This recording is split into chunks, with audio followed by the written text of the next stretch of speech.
Poxa, foi tão rápido que não deu nem tempo de eu tomar aqui o meu tetrafármaco. É porque o intervalo na Just TV funciona assim. Se o Fernando precisa ir no banheiro, o intervalo é longo. Quando ele não precisa, o intervalo é assim. Ah, tá. Então tá explicado agora. Agora só eu pode entendi ser isso, melhor, não é então. possível, porque não deu nem tempo. Bom, mas como ele já voltou, eu vou pedir pra ele colocar umas fotos agora. Ele ficou rápido depois que nós demos o Santo Daime pra ele, entendeu? Ligou o negócio imediato. Mas teve que dar uma paradinha, porque o Santo Daime dá uns efeitos interessantes. Olha que legal, Paula. O que é isso? Esse aqui é um muro na cidade de Oinanda. Esse é da a filosofia epicurista. Esse é a inscrição de Oinanda, lá a inscrição epicurista. É a inscrição epicurista. Fantástico. Tem mais fotos, pode passar, Fernando.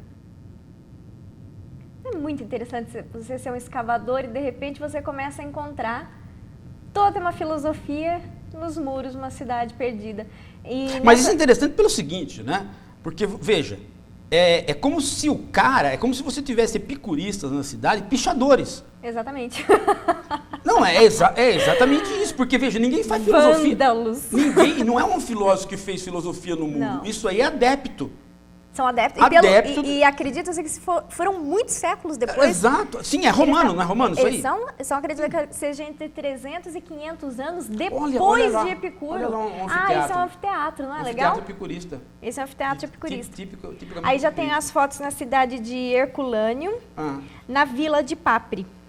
Que era um lugar cheio de epicuristas. Isso, vou pedir para o Fernando colocar. Pode colocar, Fernando. Que a filosofia epicurista, ela só foi mesmo encerrada depois de praticamente quase 600 anos depois da morte de Epicuro. Olha que linda essa cidade, essa vila de Papri. Essa vila de Papri é linda, né? E essas estavam a 6 pés abaixo da cidade atual. Como que você pode ter uma cidade praticamente soterrada? Olha que interessante. Uma cidade epicurista. Essa é uma cidade romana, não é uma cidade grega, né? Ela já foi descoberta em 1709, esta cidade. Foi, inclusive, descoberta há muito tempo já. Gente, olha as casas de banho, que interessante. Casa de banho, tipicamente epicurista, casa de banho, olha lá, com ralo e tudo, com esgoto. Né? Olha lá, as pessoas... Né? Você sabe que esse é o Epicuro, segundo os romanos, né? Deve ser, segundo os romanos. Uma estátua de Epicuro. Você veja que o Epicuro, ele tem um jeitão, né? Tipicamente grego, né? A feição dele, né? Você sabe que durante muito tempo, o pessoal... você sabe dessa história, né? Acho que não faz muito tempo isso aí que aconteceu. Descobriram um outro Aristóteles. Sim, um Aristóteles, com o nariz. Agora recentemente descobriram uma estátua de Aristóteles com um nariz não grego, um nariz adunco, de turco, né? O que é significativo, porque o Aristóteles realmente não é grego, ele é lá de cima, né? Sim. Lá da Estagira, que fica um pouco mais acima da Grécia. Mais próximo da Turquia mesmo. Vamos Você ver tem agora. pergunta aí hoje? Eu tenho várias perguntas. Deixa eu aqui achar as O pessoal quer ganhar livro, né? O pessoal tá pedindo aqui, por favor, lê a minha, porque eu quero ganhar um livro. Não, deixa eu selecionar aqui algumas, deixa eu achar as que eu já tinha Gente, selecionado. enquanto você está selecionando aí, o Fernando está acabando com o Santo Daime lá, para a namorada dele vai dar um... Eu trouxe 2 litros, na verdade, isso aqui foi só o que ele deixou eu colocar aqui no programa, Deus gente. do céu, Hoje a namorada do Fernando vai sofrer, porque simplesmente vai chegar em santo endaimeado em casa. Santo endaimeado. Ele vai chegar que nem Lucélia Santos hoje, vai chegar de escravizaura. Uma mensagem do Guilherme, Paulo. Por que há uma associação populista do hedonismo com o epicurismo? O hedonismo não estaria mais presente nos cirenaicos? Não, veja só. Hedonismo é uma coisa que vai do campo, né, da educação dos sentidos do Epicuro até o desregramento total de alguns romanos. Porque essa ideia do culto do prazer é uma ideia que tem uma versão popular. E na versão popular, o culto do prazer pode ser o culto desmedido do prazer. Isso você vai encontrar nos romanos. Mas nos romanos cultos, não, porque aí você vai encontrar efetivamente a educação do prazer. E não é verdade que os cirenaicos são desmedidos, hein? Não é verdade isso que os cirenaicos são desmedidos. O que acontece é que eles fazem um culto do prazer. O Epicuro não faz um culto do prazer, o Epicuro faz um cultivo do prazer. E mesmo assim diferente. E mesmo assim houve uma confusão do epicurismo como uma prática de ter esse prazer desmedido, né? Mas inclusive, o tetrafármaco está na carta sobre a felicidade, que é a carta que ele escreve para o Meneceu.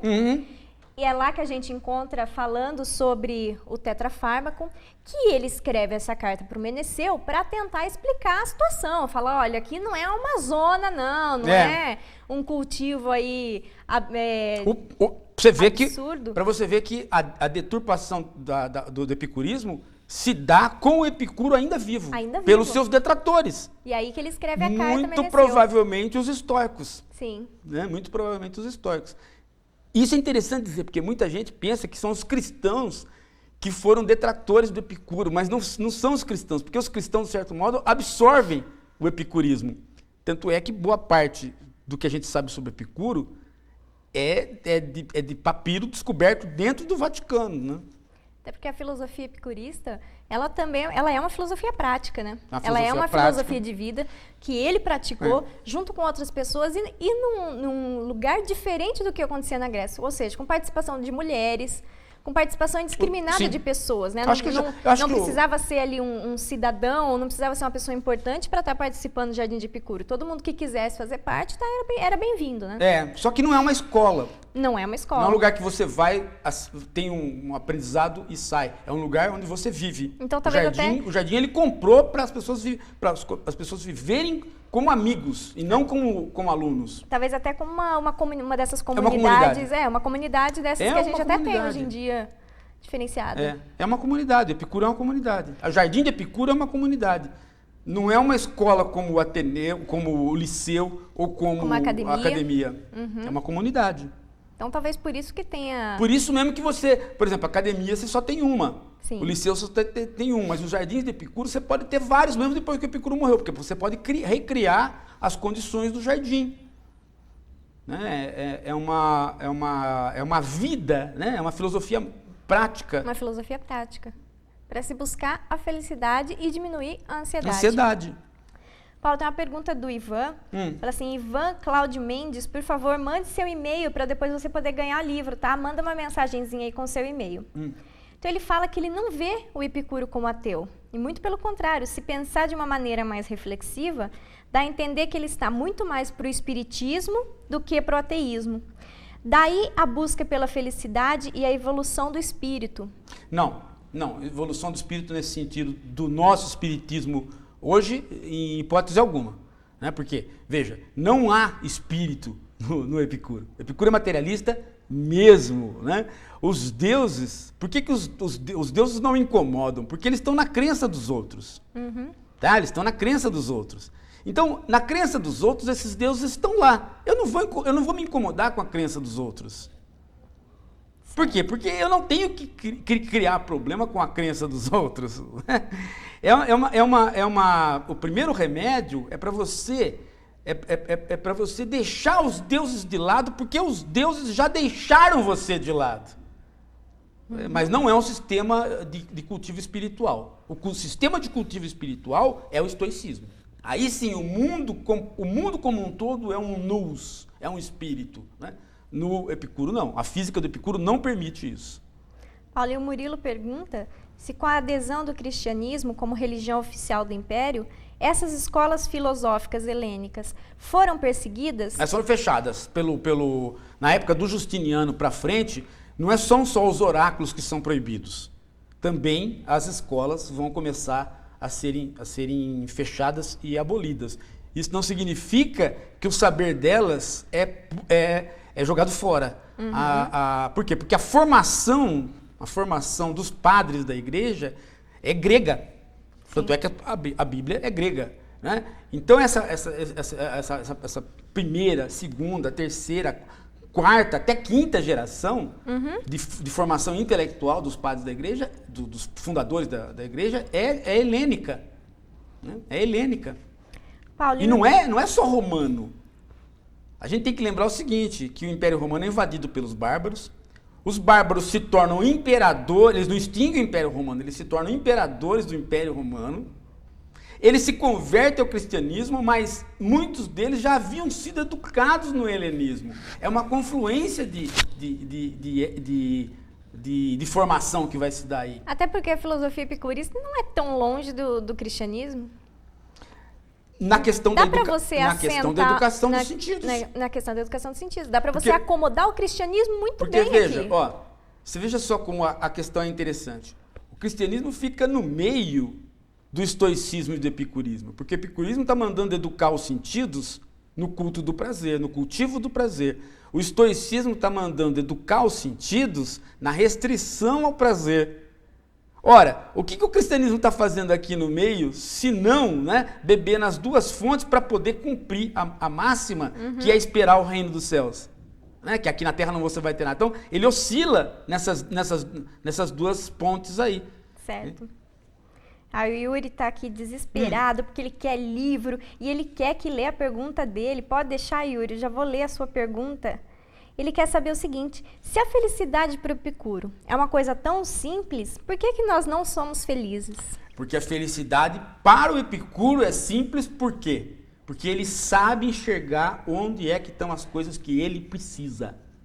E você não sabe. Esse é a coisa, né? Você não sabe. Veja só, vamos pegar um exemplo simples.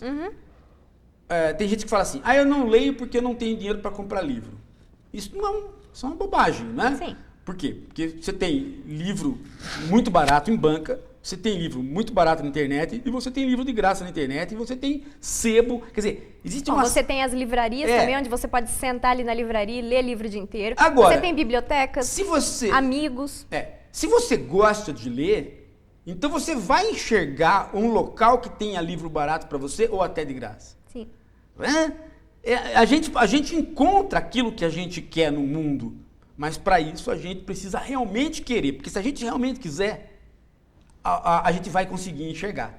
Agora, quando você... o Hort, um filósofo de quem eu fui muito amigo, ele dizia o seguinte: o ótimo é inimigo do bom. Essa é uma frase tipicamente epicurista. Não que o Hort fosse epicurista, mas é uma frase tipicamente epicurista. O ótimo é inimigo do bom. O sujeito não consegue fazer o bom, porque sempre quando ele vai fazer o bom, ele quer fazer o ótimo. Então ele fala assim, eu tinha alguns parentes que falavam assim, né? Não, eu por R$300 não trabalho. E aí, aí ficava sem os R$300, mas também não conseguia mais. Não é? É isso. Você tem que fazer aquilo que dá para ser feito. Então faça bem. Agora, se você não faz porque vai fazer o ótimo, você não vai fazer nada.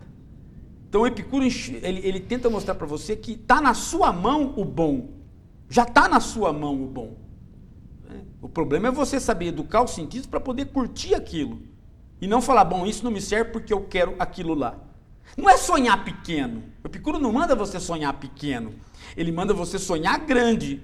O problema é que, ao você sonhar grande, você não precisa ficar inerte esperando o grande acontecer. Você vai fazendo aquilo que está na mão, aquilo que pode ser feito. E aí, né, eu vou asfaltar uma cidade. Não tenho dinheiro para asfaltar a cidade, então não asfalto nada. Não, o Epicuro diz, não, asfalta uma rua, amanhã asfalta outra. Asfalta, né, um belo dia você acaba. Exatamente. Né, tem gente que fala assim, eu vou parar de estudar. Porque eu não estou podendo estudar do jeito que eu quero. Eu tenho que trabalhar e estudar, então eu vou parar porque eu não estou estudando. Ele não vai voltar nunca. Agora, se ele vai todo dia na escola e vai empurrando com a barriga, né? Empurra uma matéria, faz outra, um dia ele termina. Sim. Agora, se ele falar, eu só vou fazer o dia que eu for rico e aí eu tiver dinheiro para estudar do jeito que eu quero, não vai. Né? Não vai acontecer isso. A vida passa e nunca consegue fazer. É isso que o Epicuro está ensinando, né? Que o ótimo é inimigo do bom. Você quer o ótimo, ele acaba fazendo com que você não saiba curtir o bom. E que é muito bom curtir o bom. Exatamente. Paulo, o Jonas pergunta se para o Epicuro, o objeto da vida... Eu fui epicurista numa coisa, eu joguei basquete com esse tamanhinho aqui. Né? Não fiquei... Eu falei, não, Paulo, você devia se dedicar a um esporte. Não, eu gostava de basquete, joguei basquete com esse tamanho aqui. Né? Por quê? Eu fiquei esperando. Né? Não fui para a seleção brasileira, mas eu fiz o que eu gostava. Agora, se eu tivesse... Não tem. A vida teria passado, eu não teria feito. E você também, quando era um pouco mais jovem, não conseguiu se formar em filosofia, né? Fiz depois. Que era tudo que você queria na época, mas você não deixou de estudar também por isso. Eu fiz o inverso. Sim. Como eu não pude fazer a graduação, eu fiz o mestrado, doutorado na filosofia. Depois que eu terminei o mestrado e o doutorado, eu fui fazer a graduação. E aí fiz. Né? Agora, se eu tivesse... Não, agora eu já estou mais velho, não vou estudar. Por que não vou? Ou então, se na época, se você não tivesse... não posso fazer filosofia, então não vou estudar outra coisa. Exato. Não tinha filosofia perto da minha cidade, eu só tinha aqui em São Paulo, morava no interior. Eu nasci aqui, mas morava no interior. Então não vou fazer. Mas não, eu vou fazendo o que tenho agora. Posso fazer o mestrado? Posso. Com o meu diploma que eu tinha, posso fazer, né? Já fiz. Exatamente. Depois eu fiz o que eu quis. Quer dizer, vou fazendo. É assim não que tem, se faz. Né, esse negócio de, né, eu não consegui o que eu quero, então eu não faço nada. Né? O ótimo é inimigo do bom. O Epicuro nisso daí, o Hort nisso daí é excelente. Né? Pode parecer uma brincadeira nossa aqui de tomar o tetrafármaco, mas é uma forma interessante de você relembrar todo dia o que é que você pode fazer para melhorar a sua vida. Exato. É uma brincadeira, né? Mas se você faz isso todos os dias você retoma as mesmas frases. Ao retomar as mesmas frases, se você for inteligente, você vai começar a refletir sobre elas. Isso vai incorporando na sua prática. Quando você vê, você está um epicurista. Até porque filosofia não é para ficar nos livros só, filosofia é para a gente utilizar para melhorar a nossa vida. Até porque se filosofia fosse ficar nos livros, o Sócrates não seria filósofo. Ele não escreveu absolutamente nada. Sim. Né? Então, Paulo Jonas pergunta, para Epicuro, o objeto da vida feliz é o prazer. Livro, só tem uma utilidade de livro. Livro é feito para a traça comer. Exatamente. Entendeu? Você lê e a traça come, são duas utilidades. Né? Agora, como a traça não vai poder mais comer, que o livro vai ser todo livro já é virtual, mas agora vai ser o vírus que vai comer o seu livro. Agora a traça vai ficar chupando o dedo, né? Ela vai ter que voltar a comer roupa, né? Vai parar de comer livro e os livros vão ser virtuais. Agora, se você não lê, ele não tem utilidade, o livro. Agora, a filosofia não se resume a livro, é isso que as pessoas não entendem. Tem gente que acha que vai estudar filosofia sozinho, vai pegar um livro e começar a ler. Filosofia convive com as pessoas, é viver diálogo, junto. é troca. É diálogo, é troca, é casamento, é sexo, é vida, é jogar futebol, é participar das coisas para poder refletir sobre o que está acontecendo, senão você não exerce a sua filosofia. Né? Vou exercer minha filosofia como? Né? Se o próprio nome já está dizendo, né? Filo, Sofia, né? Filo é amizade, amor ou amizade, e Sofia é saber. Então, são os amigos do saber. Como é que você é amigo do saber? Sendo amigo de quem sabe. Então, tem que fazer uma confraria. Tem que ter uma confraria. Então, não tem filosofia. Então, o Jonas está perguntando. Para Epicuro, o objeto da vida feliz é o prazer.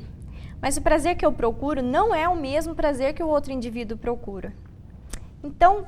O prazer para o Epicuro é o prazer dos sentidos. É um cultivo do sentido. Eu não tenho nada além dos sentidos. Nada. Eu sou os meus 5 sentidos. Isso me dá prazer.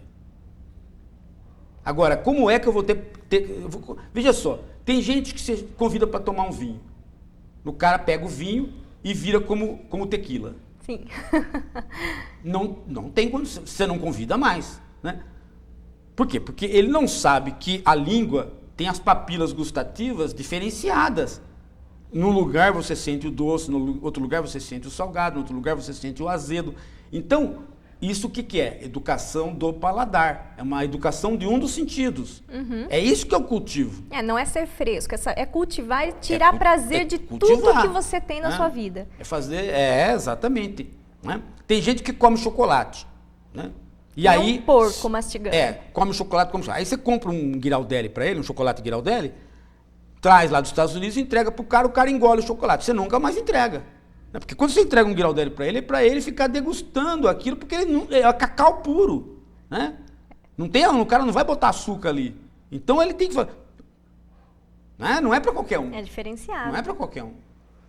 E o Guilherme pergunta, Epicuro dizia que para o homem ser feliz ele necessita de liberdade, amizades e tempo para filosofar.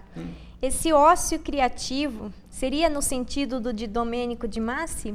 Não é um ócio criativo. É aí que a gente tem que tomar cuidado. Né? Não é um ócio criativo. Você quer veja, a sociedade do Epicuro, uma sociedade que não tem geladeira. Então pronto, não tendo geladeira, tudo na vida já se complica. Né? Quer dizer, a gente tem que entender o seguinte, não tem ócio numa sociedade, a não ser na nossa. A nossa sociedade industrial tem ócio. Mas as sociedades antigas, mesmo com escravo, é difícil você ter o ócio. Por quê? Porque são sociedades que demandam você fazer as coisas. Né? Mesmo que você tenha escravo. Elas são sociedades que não têm tecnologia. Então tem que entender que a vida não é fácil para ninguém. Não tem ócio. Né? Não tem esse ócio que a gente entende como o ócio. Né? Como o não fazer nada. Você sempre tem que fazer alguma coisa. Mesmo que você tenha uma sociedade escravista. Agora, dado que o jardim de Epicuro não tem escravos, você tem que plantar, você tem que colher, você tem que buscar água, você tem que limpar o local, você tem que limpar as coisas que você sujou porque você comeu. Quer dizer, então, portanto, aí não tem ócio absolutamente nenhum. O que tem é o quê? Como você faz as coisas sabendo o que você faz e tendo a medida certa do que você faz, elas não se tornam um peso para você. De tudo você, entre aspas, tiraria um proveito. Claro que tira um proveito. Né? Claro que tira um proveito. É diferente. A gente tem certas coisas que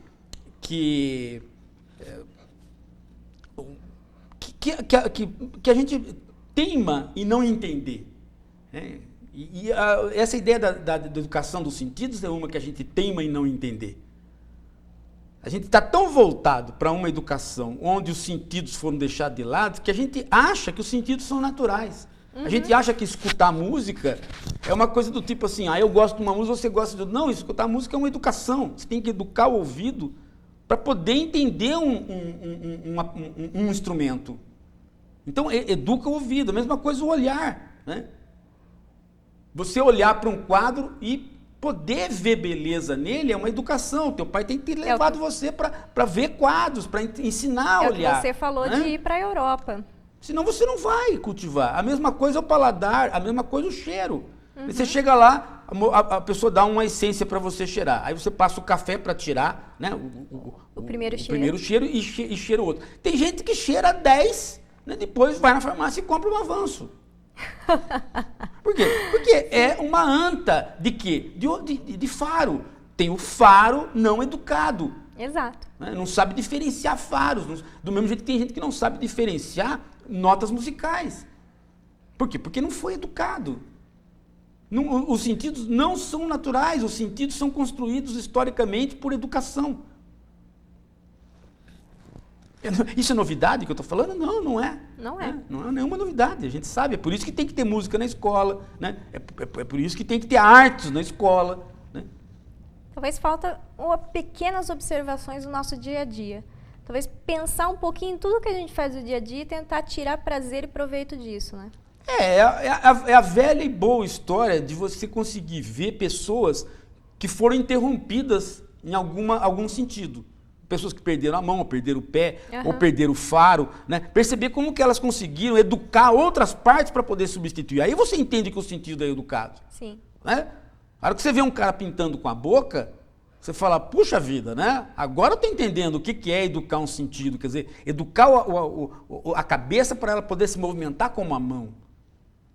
Aí você entende, aí você começa a entender, mas enquanto você não vê essas coisas, você acha que tudo é natural.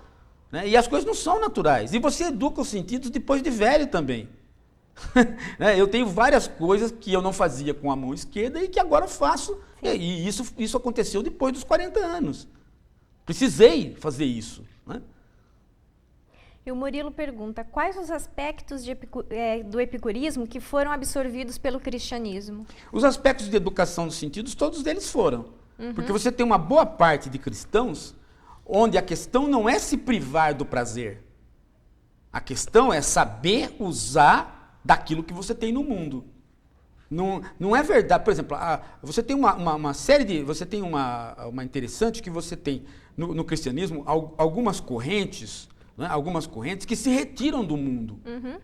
E que, portanto, tem mais a ver com o estoicismo. Mas você tem uma série de correntes, né, que curtem o mundo. Né? Por exemplo, se você vai no Vaticano, você percebe que os bispos gostam de viver bem. Assim, não precisa ir até o Vaticano para perceber isso, não. Dá para perceber também vendo pela televisão. Mas gostam de viver bem. No entanto, isso não quer dizer viver com luxo excessivo. Por exemplo, o Papa que morreu dormia na pedra. Ele dormia na pedra. Isso fez mal para ele? Não, ele morreu com mais de 90, né? Sim. Agora, por que ele dormia na pedra? Né? Isso fazia parte de uma como é que se diz, uma punição contra ele próprio? Não. Ao contrário do que se dizia, não fazia uma parte. Isso é um princípio do quê? Ele teve na guerra, né? E ele aprendeu a dormir no chão. E aquilo se tornou um costume do corpo dele. Então ele dormia na pedra. Interessante. Se vê o tetrafármaco, poderiam falar assim, acho que só o primeiro que não corresponderia ao cristianismo, né? Mas quando Jesus vem, ele diz que a gente não deve temer Deus. Não é interessante? Mas você... Que Deus do Velho Testamento é muito temido. No entanto, você não deve temer. No entanto, você deve considerá-lo. Lógico, né? Então, mas então, aí não, se eu fosse no Epicuro dizer que beber um pouco... No Epicuro quem tem Deus que cultive o seu Deus, mas eu não preciso ficar me reverenciando a ele. Né? Outra coisa que é interessante é o seguinte... O epicurismo parece até que não é um problema. Se eu reverencio, desde que isso não seja uma preocupação, tudo bem. Mas se eu não vou reverenciar, Fran, também não. A gente tem que entender, Fran. Sim, isso é verdade. A gente tem que entender a seguinte coisa, Fran. O grego, quando a Pandora recebe a caixa de Pandora, e ela abre, né, os Zeus dá para ela a caixa, sabendo que ela, como mulher, vai abrir. Ele fala, não abra. Então, você falar não para a mulher, é uma coisa. Você dá uma caixinha para uma mulher com um lacinho então, dourado em cima, né? Ela toda bonitinha, pesadinha, ela chacoalha e tem barulhinho. Aí Zeus fala assim, não vai abrir essa caixinha, né? É a mesma coisa que falar, pelo amor de Deus, abre agora. Saem todos os males do mundo. Porque Deus queria punir a humanidade por conta que recebeu o fogo e tal. É o mito de Prometeu. Mas sai também o quê? A última, a esperança. Então, dentro da caixa de Pandora está todos os males, porém também a nossa esperança. O que acontece? Tudo que nós temos está aqui no mundo. O cristianismo não. No cristianismo não, porque a hora que você manda Eva e Adão embora, para fora do paraíso, você não tem a esperança, você tem a desesperança. Eles estão perdidos para sempre. Para sempre, eternamente. Depois é que Deus vai mandar a esperança fora deles saberem que é Jesus, para religar, para fazer a ligação da humanidade com Deus. Tanto é que tem gente que não acredita nisso. Os judeus, por exemplo, não acreditam que é Jesus. Né? Mas o grego não tem esse problema de Deus ter que religar a humanidade com ele por conta de uma briga. Nós temos, o mito judaico-cristão tem. Então, Jesus vem por fora para religar. Os gregos não. Porque eles têm a esperança. Porque a esperança já nasce junto com os males. Então, todo momento você pode haver a redenção. Porque a esperança está ali junto. Né? Então, no cristianismo, você tem um elemento de esperança fora do sistema. Enquanto que nas filosofias gregas, o elemento de esperança está dentro do sistema. Está no próprio mundo. Isso é importante entender. De modo que a educação do prazer do Epicuro é uma educação do prazer para este mundo. A educação do prazer para o cristão é uma educação do prazer para ele sobreviver, porque a vida vai ser a vida depois desta vida aqui. Né? Isso não pode perder de vista. Ô Paulo, não sei se você está vendo ali, o Fernando falou que acabou o Santo Daime dele e ele vai invadir aqui o estúdio se a gente não terminar agora o programa. Vamos terminar então, porque senão ele vai entrar aqui ao vivo, ao vivo, pegar o Santo Daime. A namorada dele a essa hora já está sabendo que ele vai chegar chutando o pau da barraca. Porque uma coisa é chegar bêbado em casa, outra coisa é chegar com o Santo Daime na gaveta. Pelo amor de Deus. Você viu o que aconteceu da última vez que chegaram na casa do Glauco lá com o Santo Daime na cabeça, chega tirando. Pelo amor de Deus, vamos encerrar então antes que dê um problema aqui. Pelo amor de Deus. Gente, obrigado por participar. Acho que a gente nunca recebeu tanta mensagem como de hoje. Muito bom. Vou mandar livro para todo mundo, inclusive para quem eu não li as perguntas, tá bom? Promessa minha. E vamos aí embora, depois eu coloco ali no site. Vamos embora rapidamente da RGV. Vamos sair correndo, comendo aqui as nossas pimentas. pimentinhas. Gente, um beijo, até a semana que vem. Até, gente. Tchau.